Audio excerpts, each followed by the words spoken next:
Zarathix adjusted her note-taking device with her lower left arm, while her upper arm smoothed down her purple fur. The lecture hall buzzed with quiet conversations in dozens of alien languages. Students from across the galaxy filled the curved seats, their various forms creating a rainbow of colors and shapes. Professor Kethlak entered through the main door, his 4 crystalline arms carrying data tablets and specimen containers. His rock-like skin caught the light from the hall's artificial suns, sending small rainbows across the walls. The Thurian professor had taught xenobiology for over 200 years. Students respected him throughout the university. "Good morning, class," Professor Kethlak said in perfect galactic standard. His voice had a musical quality that came from his species' natural crystal vocal cords. "Today, we continue our study of reproduction across sentient species."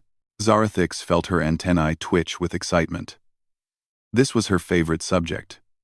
She planned to write her thesis on reproductive efficiency across different species.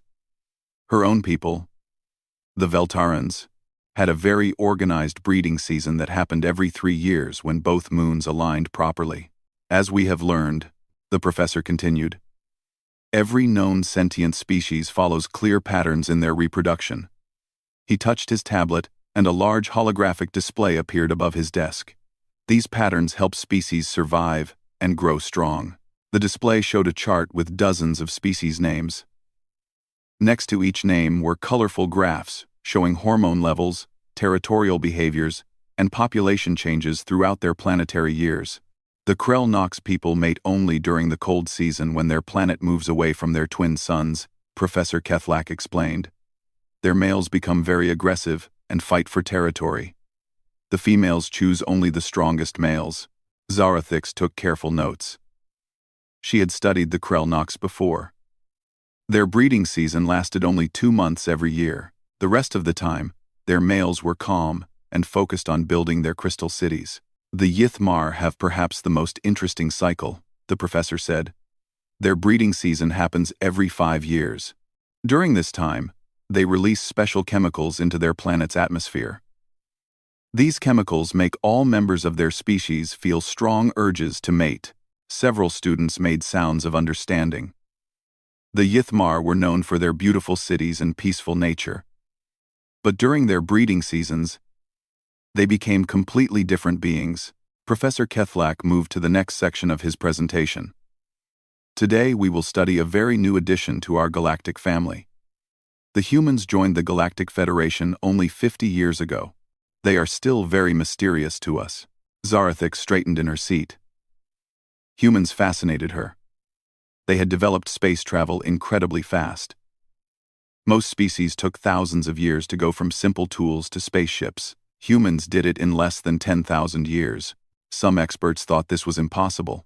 "Humans come from a planet they call Earth," Professor Kethlak said. "It is the 3rd planet from a medium-sized yellow star. Their world has 1 large moon and experiences 4 distinct seasons." The holographic display changed to show a blue and green planet. Zarathix thought it looked beautiful. White clouds swirled over vast oceans. She could see brown and green continents that looked like they had many different environments. "Now, let us examine human reproduction patterns." Professor Kethlak touched his tablet again. "This is where things become unusual." New graphs appeared on the display. Zarathix expected to see the familiar wave patterns that showed breeding seasons. Every species had them. The graphs should show high peaks during mating times and low valleys during rest periods. But the human graphs looked wrong. Instead of waves, they showed mostly straight lines. Zarathix blinked her large eyes and looked again. The hormone levels stayed almost the same throughout their entire year. There were no big peaks or valleys. "Professor," called out Zenthip, a student from the gas giant Velthara. His voice came through a translation device since his species communicated with electrical pulses. "Is there an error in the data? The human graphs show no clear breeding season." Professor Kethlak's crystalline skin darkened slightly. This happened when Thurians felt confused or worried. "I checked the data many times, Zenthip. I even contacted human researchers directly. This appears to be correct information." Zarathix felt her 4 hearts start beating faster. "But Professor," That cannot be right. Every species has breeding seasons. It is how evolution works. Without breeding seasons, how do they control population growth? How do they focus their energy on important things? These are excellent questions, Zarathix, the professor said. The human data suggests something that we have never seen before. According to their biology, human males appear to be ready to reproduce at almost any time during their year. The lecture hall fell silent. Zarathix could hear only the quiet humming of the building's air recycling systems. Students looked at each other with confusion and disbelief. But how is this possible? Asked Mordak, a large insect-like being from the desert worlds. Without breeding seasons, how do they organize their society? When do they build? When do they learn? When do they rest? Professor Kethlak spread all four of his arms in a gesture that meant confusion among his people. According to the data, humans do all of these activities throughout their entire year. They do not have separate times for reproduction, building, learning, or resting. Zarathix felt dizzy. Her species spent 8 months of every 3-year cycle in quiet study and building. They spent 2 months preparing for breeding season. Then came 2 months of intense mating activity. After that, they had a long recovery period. This pattern had worked for millions of years. This cannot be efficient, she whispered to her study partner, Kelmara. How do they focus their energy? How do they plan for the future? Kelmara's blue tentacles trembled with confusion. Her people, the aquatic Shendar, had breeding seasons that matched the movement of their ocean moons. Maybe they are a failed species, she whispered back. Maybe this is why they develop technology so fast. They are trying to make up for their biological weaknesses. But Professor Kethlak's next words made everyone even more confused. Despite what appears to be a chaotic reproductive system, humans have achieved something remarkable. They went from primitive hunters to space travelers faster than any other known species. Their technological and social development seems to be connected to their unusual biology. Zarathix stared at the strange graphs floating above the professor's desk. Everything she thought she knew about evolution and reproductive success was being challenged. How could a species without proper breeding seasons become so successful? As the lecture ended, she knew she had to learn more about these puzzling humans. 3 days after the shocking lecture, Zarathix could not stop thinking about the human data. She sat in the university library, surrounded by floating holographic books and research papers. Every source she checked confirmed the same impossible information about human reproduction. She had barely slept since Professor Kethlak's class.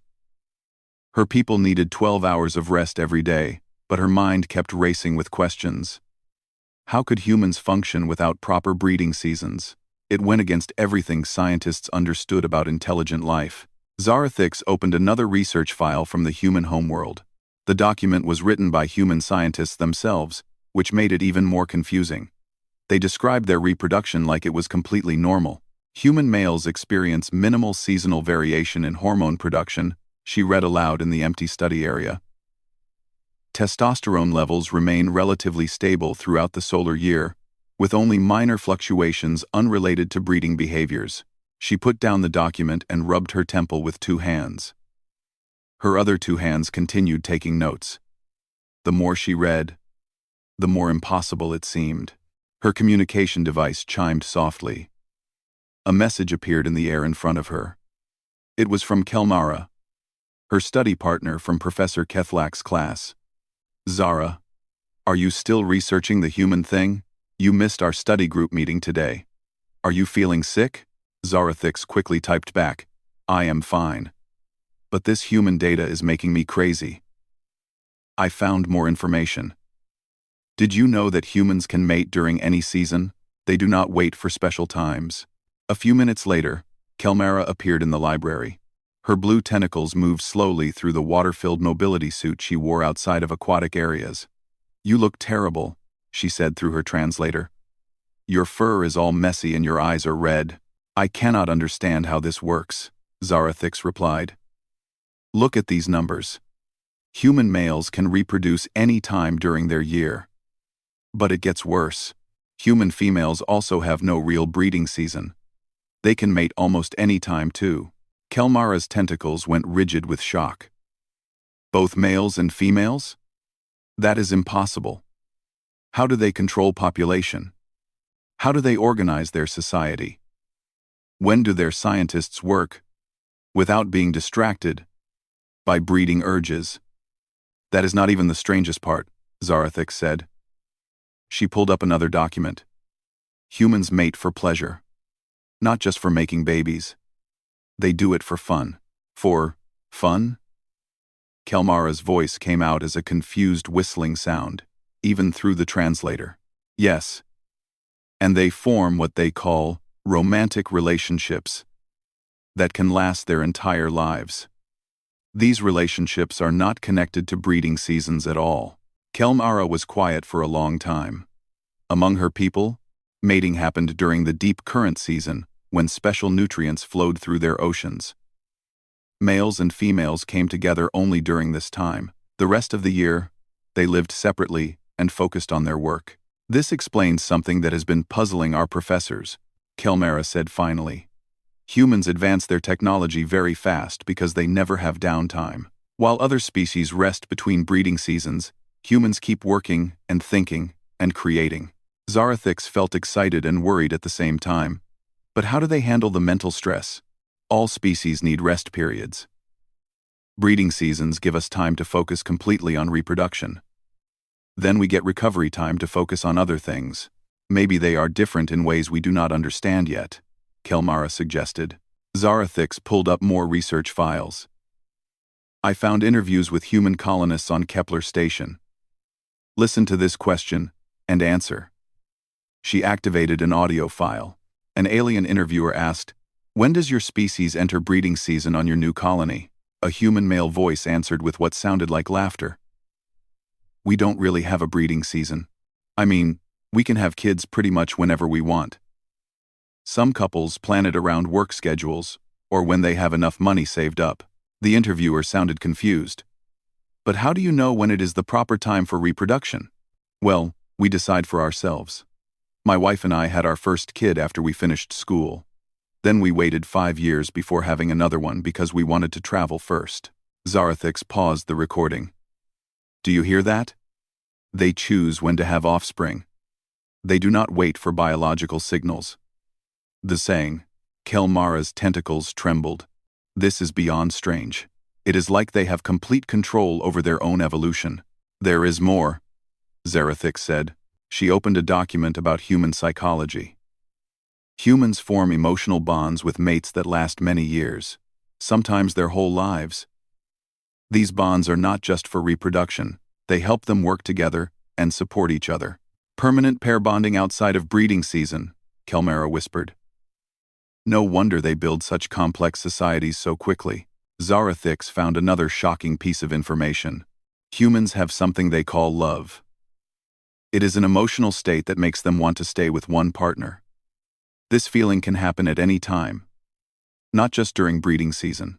"Love?" Kelmara repeated the word slowly. "We do not have a word for this in my language. None of our languages do," Zarathix said. I checked. They sat quietly for several minutes, trying to understand the implications. Finally, Kelmara spoke. "If humans can mate any time, and they choose their own partners based on emotions rather than breeding fitness, and they form permanent bonds, then everything we know about intelligent species development is wrong," Zarathix finished. "Not wrong," Kelmara corrected, "just incomplete. Humans represent a completely different evolutionary path." Zarathix felt her antennae twitching with excitement and worry. "I need to talk to an actual human. All of this research is giving me questions. But I need answers from someone who lives this way." "There are human students at the university," Kelmara suggested. "I have seen them in the engineering buildings. Would they answer personal questions about their reproduction?" "It might be rude to ask. Only one way to find out," Kelmara said. "But Zara, you should be careful. If this information is correct, humans might think very differently from us in all areas. Not just reproduction." Zarathix gathered her research materials. "I know, but I have to understand this. If humans really work this way, It changes everything we thought we knew about evolution and intelligence. As she prepared to leave the library, Zarathix realized she was about to do something that went against her careful, methodical nature. She was going to approach a member of an alien species and ask personal questions about their most private behaviors. But the alternative was accepting that everything she had learned about biology might be incomplete, and for a young scientist, that was even scarier than talking to a mysterious human. She walked toward the engineering buildings, her mind full of questions and her heart's beating with nervous excitement. The engineering building felt different from the biology department. The walls here hummed with the sound of machines and computers. Zarathix walked through the corridors, looking for the humans that Kelmara had mentioned. Her forearms clutched her research tablets tightly. She found them in the Stellar Engineering Laboratory. 3 humans worked at a large table covered with holographic star maps and engine designs.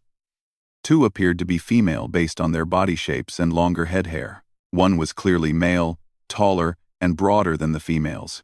Zarathix stood in the doorway for several minutes, watching them work. They talked to each other in quiet voices and pointed at different parts of their project. Sometimes they laughed together. She noticed they stood close to each other, without showing signs of territorial behavior. Among her own people, males and females only worked closely together during breeding season. The rest of the time, they kept polite distances and focused on separate tasks. But these humans seemed comfortable working as a mixed group. The male human looked up and noticed her standing in the doorway. "Hey there," he said with a friendly wave. "Are you looking for someone?" Zarathix felt her antennae curl with embarrassment. "I am sorry to bother you. I am Zarathix from the Xenobiology department. I was hoping to ask some questions about human culture for my research." "No problem at all," the human said.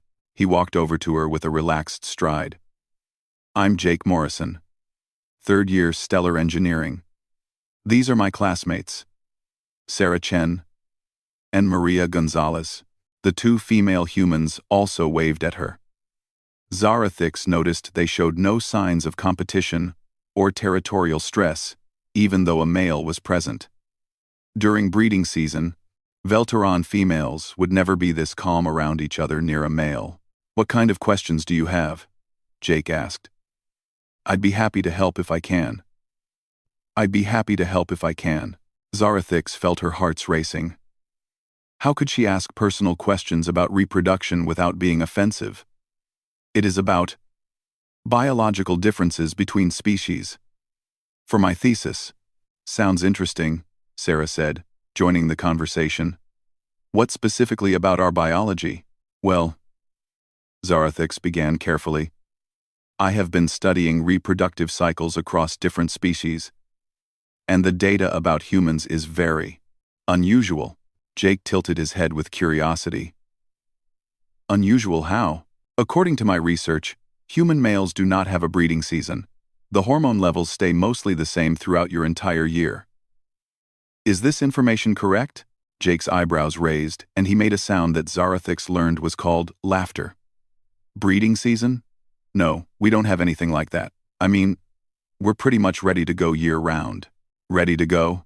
Zarathix repeated, wanting to make sure she understood. "For reproduction," Maria explained with a small smile. "Human males are capable of mating any time during the year. We don't have specific seasons for it." Zarathix felt dizzy again. Hearing it directly from humans made it seem even more impossible. "But how do you control population growth? How do you organize your society? When do your males rest and focus on other activities?"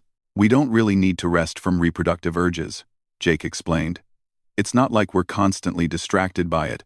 It's just available as an option when we want it." "When you want it?" Zarathix's voice rose higher than she intended. "You choose when to mate?" "Of course," Sarah said, looking confused by the question. "We decide when we want to have children based on lots of factors, like whether we're ready financially, or if we've found the right partner, or if we've finished our education." Zarathix pulled out her tablet and started taking notes frantically. "And your females? Do they also mate outside of breeding seasons?" "Same thing," Maria said.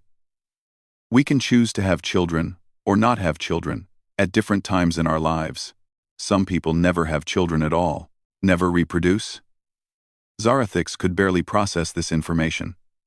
Among her people, not reproducing during breeding season was considered a medical condition that required treatment.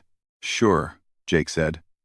Some people focus on their careers, or they prefer to travel, or they just don't want kids. It's a personal choice. Zarathix sat down heavily in a nearby chair. Her legs felt weak as she tried to understand what the humans were telling her. But if reproduction is optional, and it can happen any time, how do you form stable relationships? What do you mean? Sarah asked. Among my people, males and females come together only during breeding season. We mate, produce offspring, and then separate until the next cycle. This allows us to focus on our individual work and studies. The three humans looked at each other with expressions that Zarathix could not read. We have something called romantic relationships, Jake explained gently. We can form emotional bonds with partners that last for years, sometimes our whole lives. Ow, emotional bonds? Zarathix wrote frantically. What kind of emotions? Love, Maria said simply. We fall in love with people we want to spend time with, not just for reproduction, but for companionship and emotional support. I do not understand this word, love, Sarah thought for a moment. It's when you care about someone so much that you want to be with them all the time. You enjoy their company. You worry about their happiness. You want to share your experiences with them. And this happens outside of breeding season? Zarathix asked.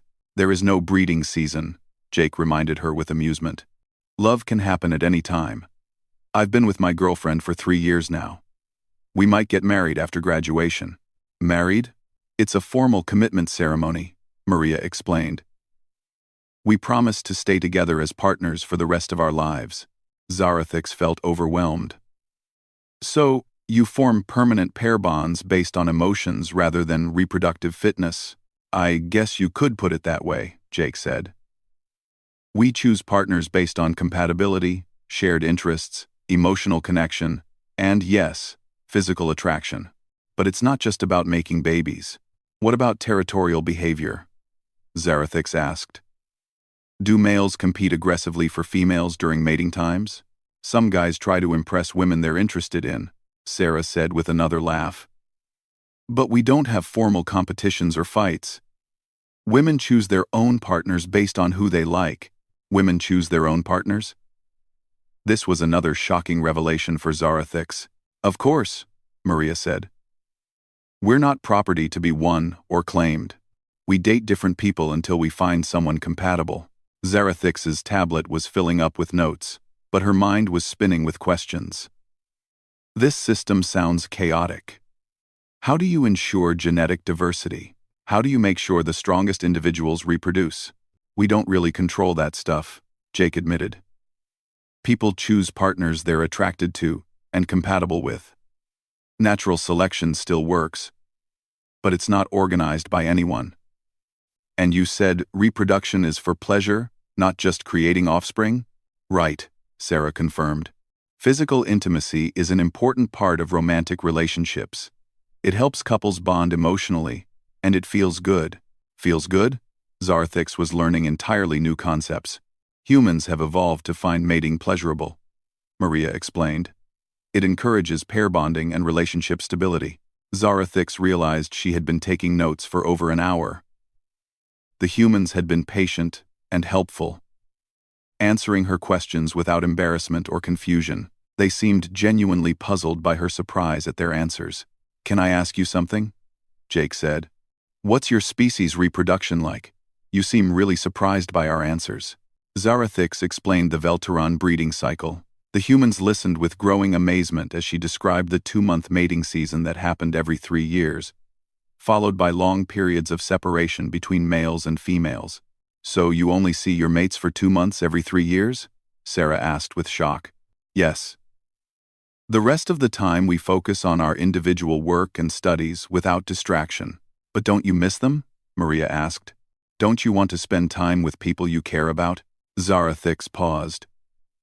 She had never thought about missing her previous mates.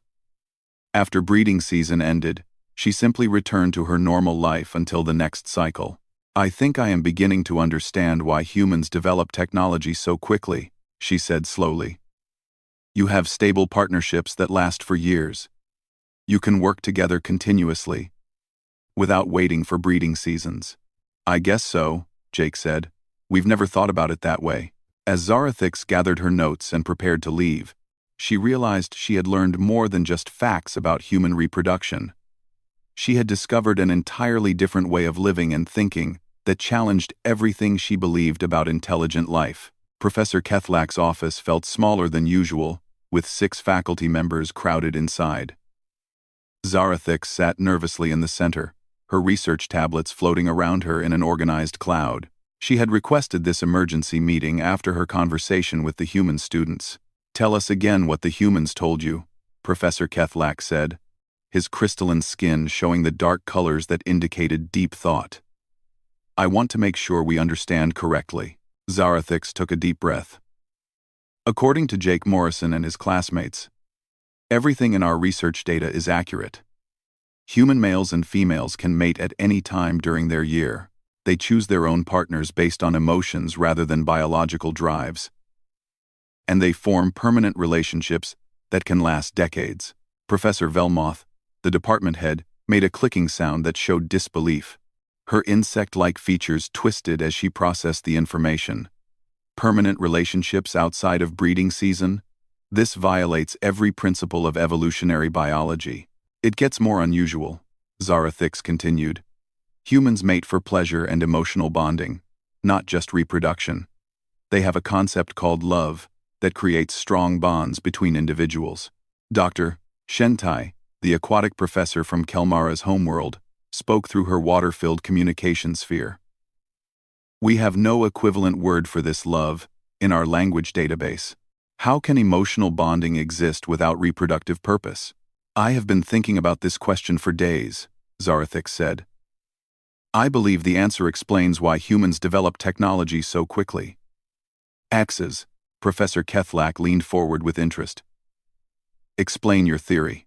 Zarathix activated her presentation hologram. Graphs and charts appeared in the air above the group. Look at the development timelines for known species. Every species shows periods of rapid advancement, followed by slower periods that match their reproductive cycles. Of course, Professor Velmoth said. During breeding seasons, most of our energy goes to mating and territorial behaviors. During recovery periods, we focus on technology and culture. But humans show continuous advancement with no slow periods. Zarathix pointed to the human development chart. They went from basic agriculture to space travel in only 8,000 years. Most species need 50,000 years or more. Zarathix pointed to the Dr. Thisisek, a reptilian professor from the desert worlds, studied the charts carefully. Their advancement curve is almost impossibly steep. We assumed their data was incorrect. It is not incorrect, Zarathix said. Humans advance so quickly because they never stop working together. While other species separate between breeding seasons, humans maintain their partnerships continuously. They can collaborate and build on each other's ideas without interruption. Professor Kethlak's skin began showing the bright colors that meant excitement. Are you suggesting that human reproductive biology directly caused their rapid technological development? Yes, Zarathix replied confidently. Think about it. A human scientist can work with the same partner for decades.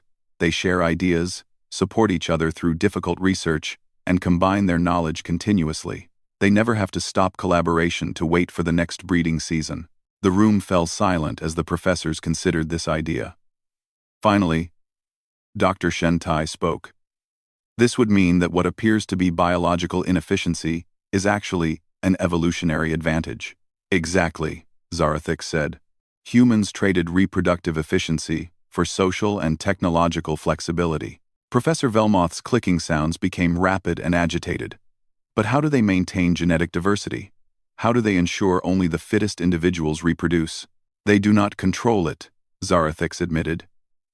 Natural selection still works, but they allow individuals to make their own choices. This creates more genetic variety, not less. Dr. Thisisek raised an objection.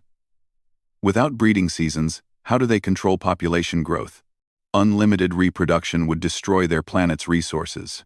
Zarathix pulled up another chart. Human birth rates are actually very stable. Because they choose when to reproduce based on resources and personal readiness, they naturally limit their population growth. Many humans have only 1 or 2 offspring during their entire lives. 1 or 2 offspring per lifetime. Professor Kethlak sounded shocked. Most species produce dozens during each breeding season. But human offspring require much more care and education, Zarathix explained. Human parents invest enormous amounts of time and energy into each child. This creates very intelligent and capable adults. Professor Velmoth studied the population data. So they have fewer children but invest more in each one? Yes, and because human partnerships are permanent, both parents work together to raise their children. The children receive constant attention and education. Dr. Shentai's tentacles moved in patterns that showed deep thought. This explains their rapid cultural advancement as well. Human children learn continuously from both parents, instead of being raised by the community during breeding recovery periods. There is more, Zarathix continued. Because humans can form emotional bonds with anyone, not just potential mates. They create complex social networks. These networks allow them to share knowledge and resources across large populations. Professor Kethlak activated his own data display. I have been reviewing human social structures since our last conversation. They form governments, universities, and corporations that last for centuries. Most other species rebuild their social structures after each breeding cycle. This is beginning to make sense, Doctor, Thisik said slowly. Human society never needs to restart. Each generation builds on the knowledge and structures of the previous generation without interruption. Professor Velmoth's clicking sounds changed to a pattern that showed worry. If this theory is correct, it suggests that our own breeding cycles might be holding back our development. The room became uncomfortable as each professor considered this possibility. For millions of years, they had believed that breeding seasons were necessary for intelligent life. The idea that these cycles might actually limit their potential was disturbing. We should not jump to conclusions, Professor Kethlak said carefully. Human biology works for humans. It might not work for other species. But we must consider the implications, Zarathix insisted. If humans can maintain complex relationships and continuous collaboration without breeding seasons, perhaps other species could learn from their methods. Dr. Shentai spoke thoughtfully. My people have always wondered why we make such slow technological progress compared to some other species. Perhaps our 2-year breeding cycles limit our advancement. This research could revolutionize our understanding of evolution and intelligence, Professor Velmoth admitted. But we need more data before we can make any official conclusions. Wah. Professor Kethlak nodded. Zarathix, I want you to continue this research. Interview more humans. Study their historical development patterns. Compare their social structures to other species. I also recommend we invite human researchers to present their findings directly, Dr. Thisik suggested. We need to understand their perspective on these differences. Zarathix felt excited and nervous. Should we share these preliminary findings with other universities? Not yet, Professor Velmoth said firmly. This information could cause panic or confusion among other species. We need to be very careful about how we present these ideas. As the meeting ended, Zarathix realized that her simple question about human breeding seasons had opened a much larger discussion about intelligence, evolution, and the nature of civilization itself. The professors were clearly struggling with ideas that challenged their most basic assumptions about life. Walking back to her dormitory, Zarathix wondered what other surprises human biology might reveal. If they were wrong about something as fundamental as reproduction, what else might they need to reconsider about intelligence and evolution? She looked up at the artificial sky of the space station and thought about the human homeworld, where billions of beings lived without breeding seasons, forming permanent bonds based on emotions, and advancing their civilization at impossible speeds. For the first time in her academic career, Zarathix felt like she was studying something that could change everything. The Grand Assembly Hall of the Galactic University had never been so crowded. Beings from hundreds of worlds filled the curved seating areas, their various forms creating a living rainbow of colors and shapes. Word had spread throughout the academic community about Zarathix's revolutionary research on human reproduction. Zarathix stood at the central podium, her forehand steady despite her nervousness. 6 months of additional research had confirmed her initial findings and revealed even more surprising information about human biology and society. Honored colleagues, she began in clear galactic standard. Today, I present findings that challenge our fundamental understanding of intelligent life development. Behind her, massive holographic displays showed charts comparing human development to other known species. The differences were striking and undeniable. As many of you know, my initial research began with a simple question about human reproductive cycles. What I discovered has implications far beyond biology. In the front row, Professor Kethlak nodded encouragingly. Next to him sat Jake Morrison and Dr. Elizabeth Chen, a human anthropologist who had agreed to participate in the presentation. Every known intelligent species follows predictable patterns, Zarathix continued. We have breeding seasons that control population growth and social organization. We separate reproductive activities from other pursuits. We use biological drives to ensure genetic fitness. Murmurs of agreement rippled through the audience. These patterns were so universal that they were considered laws of evolution. Humans represent a complete departure from these patterns, Zarathix announced.